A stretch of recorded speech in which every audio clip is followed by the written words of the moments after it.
Esse é o primeiro de uma série de vídeos sobre temas contemporâneos, temas que envolvem comportamento social na internet, temas que envolvem questões públicas coletivas e não só questões psicológicas individuais.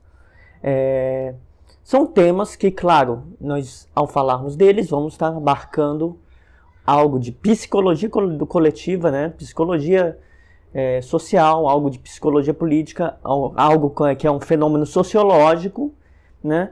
E que envolve também traços de personalidade das pessoas envolvidas, né? Então hoje eu vou falar sobre cancelamento e assédio virtual, né? Eu chamo de assédio virtual esse fenômeno que é da perseguição, da tentativa de invalidação coletiva nas redes sociais, né? A gente pode falar até de um assédio coletivo e virtual, né?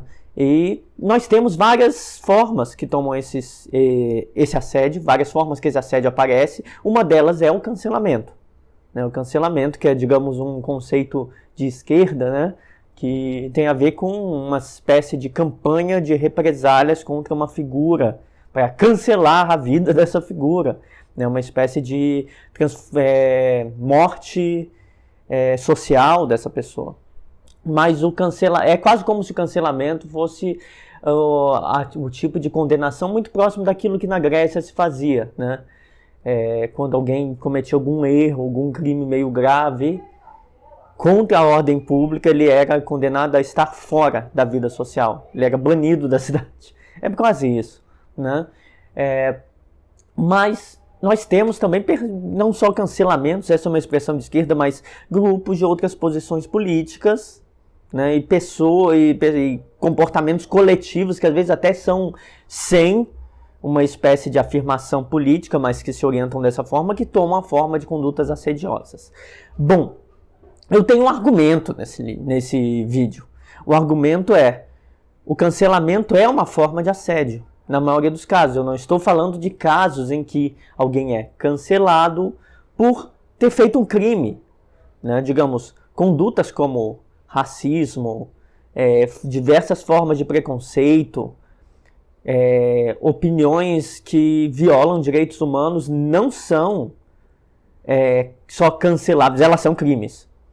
O problema é que quando falamos de cancelamento ou de perseguição assediosa, de assédio virtual, de assédio coletivo, nós falamos de que não são crimes que estão sendo cometidos, é uma pessoa que está sofrendo bullying por discordar de certos grupos, né? De uma maneira geral, essa coisa que se chama de cultura do cancelamento é uma espécie de conjunto de coletivos, de agrupamentos e até uma espécie de cultura mesmo, porque perpassa vários agrupamentos que tem uma espécie de mentalidade persecutória, né? Nós estamos sendo atacados, então vê qualquer tipo de opinião discordante como uma ameaça e revida dizendo: nós somos perseguidos, então nós vamos perseguir. Muitos desses agrupamentos agem dessa forma, mas, como eu disse, não é exclusivo de quem cancela e usa esse termo. É uma conduta que está em vários grupos, em todos os escopos políticos, principalmente quando vamos nos extremos radicais, extrema direita e extrema esquerda, né? Nós temos qualquer tipo de desvio moral. Por isso eu gosto até de dizer que a extrema direita e a extrema esquerda são extremamente moralistas, porque qualquer tipo de desvio moral de uma linha muito rígida leva eles a perseguir a pessoa que é discordante, né? Ponto importante: essas formas de assédio coletivo, de assédio virtual, podem ser pensadas como estratégias de bullying. Vamos pensar no bullying das crianças, né? O que acontece num colégio, bullying, ou alguns alunos podem perseguir o outro porque ele ser diferente, por ele discordar, por ele ter opiniões autônomas, porque ele não se veste de uma maneira diferente, porque ele tem traços físicos diferentes. E o que normalmente quem faz bullying não faz sozinho, quem faz bullying faz em grupo, não são 2, 3 alunos que fazem, pode ser mais, e é contra uma pessoa que está em defesa. Quando é uma pessoa que não tem uma vinculação suficiente de apoio. Normalmente essa é a característica de bullying.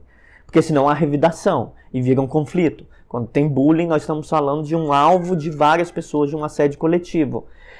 Essas formas de assédio virtual têm essa característica de bullying, quase como bullying infantil.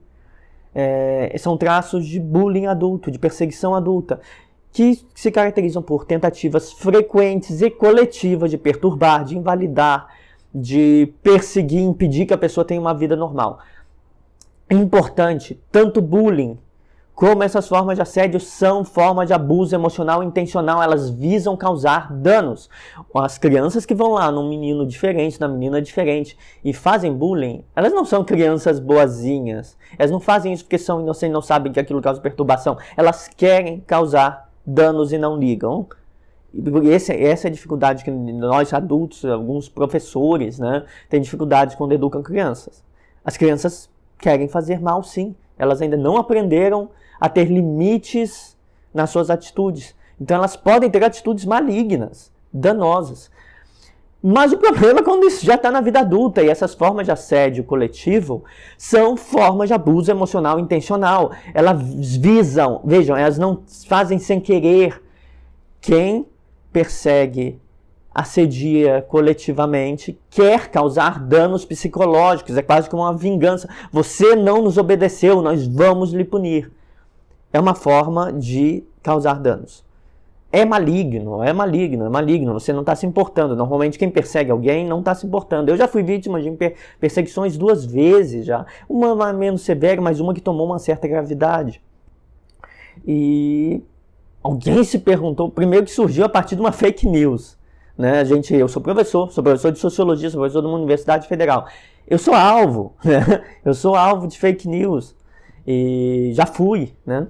Então, como que surge certas campanhas difamatórias a partir de coisas muito pequenas? Você faz um comentário que as pessoas não gostam, você apoia alguém que as pessoas não gostam, aquilo ganha proporções e vira uma campanha difamatória complexa, né? Quem faz quer te causar danos, quer que você sofra, quer te destruir. Não existe outra coisa, tá? Esse tipo de conduta é abuso intencional. E por que as pessoas abusam intencionalmente, não ligam para você, não têm empatia e querem você destruído? Porque esse tipo de conduta não tem limites na nossa sociedade ainda. Não há punições severas para quem comete crimes ainda. Já estão sendo desenvolvidas legislações em vários países sobre isso, para quem comete esse tipo de crime de assédio virtual. Porque na vida real, se você ir lá e agredir alguém, você vai para a cadeia. Mas se você tenta destruir a pessoa psicologicamente, não, né? Com o tempo, esse tipo de coisa, a tendência é que no nosso país também se torne tenham legislações no futuro sobre isso. Bom, falei que o cancelamento é uma tentativa de impor uma morte social. Essas perseguições também é como matar a pessoa de danos psicológicos severos, não se importando o que ela vai ter como de problemas depois, né? E tudo isso é diferente de punir por um crime.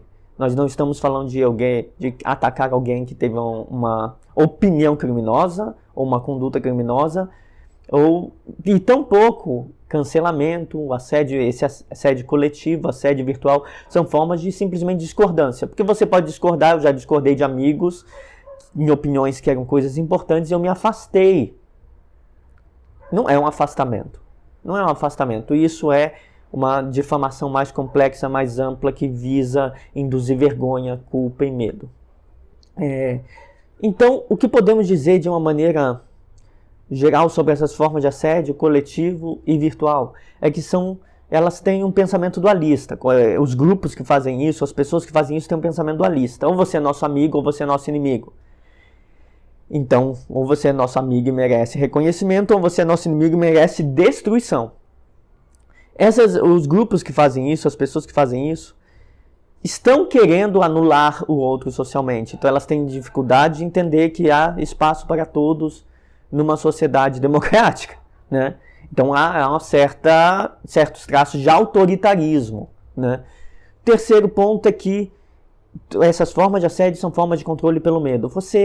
Quando não se quer destruir o outro, se quer controlar o outro e que o outro fique calado. E quando se quer destruir o outro, quer se impor uma medida tal como uma punição pública para ameaçar e servir de medo para outras pessoas no futuro. Então elas são uma espécie de controle pelo medo. Quem faz? A pergunta é, quem faz isso? Eu não fico perdendo tempo perseguindo os outros na internet. Eu não me junto em grupinho de WhatsApp para compartilhar perfil de pessoas e atacar a pessoa no Twitter. Quem faz perde tempo da sua vida, ao invés de estar trabalhando, ao invés de estar estudando, ao invés de estar se divertindo com seus amigos, vivendo sua vida familiar. Quem perde tempo assim? Existem certos traços de personalidade que levam as pessoas a entrarem mais nesses grupos. Primeiro, pessoas que têm extrema ansiedade e medo de punição frequente, ou que passaram por punição frequente e por isso desenvolveram esse medo, e que acham que e que desenvolvem por isso como única forma de reagir a qualquer estímulo social, a qualquer discordância, a mesma forma que lhe aplicaram, né? Você reproduz. Né? Então, pessoas que foram muito punidas na infância, muito maltratadas, veem isso como saída. Né? Então, tem um histórico que pode permitir, mas tem outros traços de personalidade mesmo. Esse seria um traço histórico, biográfico, mas existem traços de personalidade possíveis. Baixa empatia. Pessoas com baixa empatia tendem mais a aderir à forma de assédio coletivo e não se importar, porque não se importam mesmo. Veem isso como uma forma de punir os outros e não se importam. Pessoas egoístas, que não estão pensando no outro. Pessoas que têm autocentramento. Todas essas três características se juntam, né? Porque elas são recorrentes. Autocentramento, eu pensar só em mim, eu ser egocêntrico. Egoísmo, então eu só penso nos meus interesses. E baixa empatia, eu não ligo para os outros. São a mesma coisa. Né? Pode estar na mesma pessoa. Por exemplo, narcisismo envolve isso, né? Mas há pessoas que têm um traço ou outro. E também pessoas inconsequentes, que não pensam nas consequências dos seus próprios comportamentos, também podem estar envolvidas nisso. Né? Pessoas que têm baixa capacidade de perceber que seus pensamentos seus comportamentos têm consequências, suas palavras têm consequências. Então, pessoas inconsequentes. Normalmente, então, pessoas inconsequentes, a gente já liga um segundo grupo. Pessoas com dificuldade de regulação emocional ou de baixo controle das relações, controle cognitivo das repercussões das suas ações. A pessoa não pensa antes de agir. Então, temos impulsividade, inconsequência. Então, temos dois grupos de características de personalidade. De um lado, baixa empatia, egoísmo e autocentramento, que é mais ligado ao narcisismo, de alguma forma, mas de outro nós temos inconsequência, impulsividade, dificuldade de regulação emocional. Um outro conjunto de traços de personalidade que são frequentes e quem se junta a esses grupos para ficar na internet perseguindo os outros. Né? Esse, eu diria que tanto o histórico biográfico, que muitos têm, tanto um traço de personalidade ou outro, um conjunto de traços ou outro, não são suficientes. Eles não fazem por si só você se tornar dessa forma. Se você se tornar, eventualmente, você vai sofrer as repercussões se você se torna assim sozinho, um perseguidor sozinho, um stalker, alguém que ofende os outros na internet. Eventualmente você vai tomar um processo. É o que acontece numa sociedade civilizada, mas quando se faz em grupo é mais difícil a coisa. O que a gente entende, então, é que esses traços não são só suficientes, mas que precisa de outro aspecto, e é o reforço de grupo. Pessoas que fazem isso têm traços comuns, sejam biográficos ou traços de personalidade em comuns, entram em grupos que partilham desses traços, e um vai estimulando o outro. Digamos que dentro de um grupo em que há pessoas com vários traços de personalidade parecidos, vai ser estimulada a baixa empatia, vai ser estimulado o egoísmo, vai ser estimulada a inconsequência. Um vai estimular o outro a agir de maneira impulsiva. Então, não é um problema individual que pode ser resolvido. Eu posso ter um problema com dificuldade de regulação emocional, outra pessoa pode ter baixa empatia, essas pessoas individualmente podem se tratar num tratamento terapêutico, desenvolver mais empatia, desenvolver mais regulação emocional. Isso é possível, né? Mas quando elas entram nesses grupos, a gente pode chamar de agrupamentos tóxicos, né? Essa outra palavra de senso comum, né, da nossa época. Entram nesses grupos, os grupos reforçam o egoísmo, reforçam a inconsequência, a impulsividade e estimulam. E aí as pessoas se sentem que estão agindo corretamente com traços, a partir de traços de personalidade que são nocivos aos outros. Então elas se sentem estimuladas e vão fazer. O grupo, então, estimula que esses traços sejam amplificados. Personalidades são moldadas por vivências coletivas, então esses traços se tornam mais predominantes nas pessoas e elas passam estimuladas pelo grupo, a agir em conjunto. A mensagem que esses agrupamentos passam, então, é: ou você me obedece, ou você está errado. Ou você não me obedece, ou você merece a destruição. Tem algo nessas formas de assédio virtual nas formas de cancelamento, que nos lembra, por causa dessa mensagem, que se você não obedecer, você está errado, ou se você não me obedecer, você deve ser destruído, que lembra o gaslighting, de alguma forma. Quando a gente fala de gaslighting, nós falamos de um contexto em que uma pessoa ou mais pessoas tenta distorcer a visão do outro da realidade, impondo as suas crenças sobre a realidade, que podem ser verdadeiras ou falsas, normalmente são falsas, para fazer o outro se sentir mal de alguma forma e duvidar da própria percepção da realidade. Então a gaslight é uma forma de enlouquecimento, é levar o outro a duvidar de si próprio. É uma distorção, um gaslight promovido por um grupo, é uma espécie de distorção coletiva da verdade ou da realidade, induzindo alguém a sentir vergonha, culpa, medo e, no longo prazo, duvidar do que ela própria vê. Você começa a pensar: será que eu estou errado? Será que tudo que eu acredito é uma mentira? O assédio virtual, assédio coletivo, cancelamento são fenômenos que tomam a forma de gaslighting coletivo, né? Elas vão envolver, além dessa tentativa de distorção, porque às vezes você não está errado, você está discordando de um grupo, e porque você deve sofrer vergonha e culpa por uma discordância, né? Isso é diferente de uma discordância que envolve um crime, como eu falei, crimes de racismo, né? São exemplos. Mas por que você deve ser punido? Sei lá, porque você tem uma posição política, ou porque você prefere... Eu já vi isso acontecer porque você lê autores que outra pessoa não gosta. Coisas absurdas. Ou, por exemplo, grupos que perseguem o outro porque tem um estilo de vida X, se veste de alguma forma. É ridículo. É ridículo. Você se veste de certa forma, é quase o bullying infantil, gente. Essas formas de assédio coletivo são quase que o bullying infantil. Vocês devem já ter visto outras pessoas falando que narcisistas se comportam como crianças. Narcisismo coletivo é uma forma de comportamento infantil coletivo. O assédio virtual é próximo do que eu vou falar em outros vídeos, que é o narcisismo coletivo. É uma forma de comportamento infantil, de bullying infantil na vida adulta, né? Então eu falei que essa forma envolve algo que é o gaslight, mas ela envolve outras coisas, outros processos psicológicos, mas agora num nível coletivo. Elas são formas de abuso emocional intencional que envolvem gaslighting, envolvem projeção. Normalmente, por exemplo, esses grupos perseguidores dizem que os outros são perseguidores. Grupos preconceituosos dizem que o outro é preconceituoso. E buscam pequenas falhas para chamar o outro de preconceituoso e perseguidor. Então, eles projetam. A projeção não como processo individual aí, mas como processo coletivo. E também fazem indução de culpa, reviram a história, fazem o outro se sentir culpado enquanto eles estão atacando. Tá? Eu achei importante falar sobre esse tema porque eu vou falar em outro vídeo também sobre narcisismo coletivo.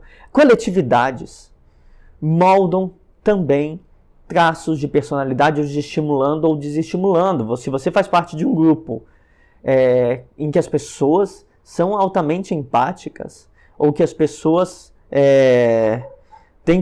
não fazem esse tipo de assédio, você vai reprimir em você traços egoístas, né? Mas se você faz parte de um grupo assim, você vai amplificar traços egoístas, vai amplificar a sua impulsividade. Nossas emoções, pensamentos, comportamentos também são modelados pela vivência social. Traços de personalidade podem ser amplificados ou diminuídos pela vivência social. A maior de todas elas, que eu falei em quase todos os meus vídeos, é a vivência familiar. É a primeira em experiência social, é onde, por isso, modela mais seus traços de personalidade. Isso não significa que na adolescência ou na vida adulta eles não continuem sendo modelados. Digamos que certo nível de empatia, de egoísmo ou de impulsividade está presente. Ela pode ser modelada para extinção, esses traços, a partir de processos terapêuticos, né? Ou a partir de uma sociabilidade positiva, altruísta. Podem. Demora mais tempo que na infância do que a formação. Pode demorar alguns anos, né? Porque, digamos, você foi 10 anos criado numa situação que te estimula o egoísmo, você vai precisar de um tempo de terapia significativo para deixar de ser egoísta. Mas condutas sociais amplificam esses traços negativos e nocivos também. Tal como a participação no grupo pode diminuir, pode aumentar esses traços. Pode fazer você se tornar muito nocivo. Pode fazer uma pessoa que tem certo pensamento paranoide e persecutório se tornar mais persecutória, mais paranoide e perseguir os outros achando que é perseguida. Pode fazer uma pessoa impulsiva ter comportamentos sem limites. Então, é importante nós prestarmos atenção a esses fenômenos contemporâneos. Cancelamento, essas formas de assédio e perseguição nas redes sociais, porque elas nos mostram como traços individuais na pertença em grupos podem ser amplificados a um nível muito nocivo, que já deixa de ser só individualmente nocivo ou nocivo para o círculo daquela pessoa, mas passam a ser formas coletivas de destruição, formas coletivas de abuso emocional.